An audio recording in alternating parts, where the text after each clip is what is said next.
गाडी माझी न्हू हांव गॅरेजीन आतां कोलवाळे गॅरेजीन हाडलेलो गाडयेचो आवाज येता म्हणून हांव गाडी थिंगा म्हाजी गाडयेचो आवाज येवंक लागलो गाडी हांवें थिंगाच उबी केली गाडी थिंगा जायतो वगत हाडलेली गाडी पार्किंग लायट मारून हाडलेली पार्किंग लाईट मारून आणली गाडी. हय गाडी पार्किंग मारून हाडलेली गाडी तेणेन येयलो तो स्पिडीन फाटल्यान धक्को मारून ते म्हाजी वयर पावयली पळय गाडी खांब्यार दवरली गाडी वचून.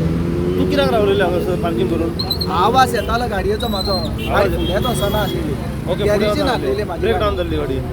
ब्रेक डावन म्हणून आवाज येवंक लागलो न्हू इंजिनाचो. म्हणून तू रावलो. हय मागीर आवाजूच हें जाता म्हणून हांव थिंगाच रावलो. हेणे फाटसून हाडून ठोकली. फाटल्यान मारली म्हाजी. ओके. कोणाक तुका नुकसान जालें कितें आनी? म्हाजें हें पळय हेड डॅमेज जाला तें न्हू. सर कितें जालें हांगासर? ॲक्सिडंट झाला मॅडम. ही गाडी हांगासर पार्क आसतली रिक्षा हांगासून येतालो आनी हेजेर हाडून धक्को हाडून तो घडटा तो गाडी हांगाच ओके ही गाडी पार्क आशिल्ली पार्क आसली पार्किंग रॉंग सायडीक पार्क केल्लो रॉंग सायडीक पार्क एक्चुअली रायट सायडीक सॉरी एक्चुअली गाड्यांनी पार्किंग आसली गाडी मिस्टेक कोणा आमकां काय ती खबर ना हिनी गाडी पळय कळोंक ना बाबडे ठोकली हाडून गाडी हांगासर येयली. आनी कोणाक कितें आली कितें लागला हेका मातशें चड लागला चड लागला ड्रायव्हराक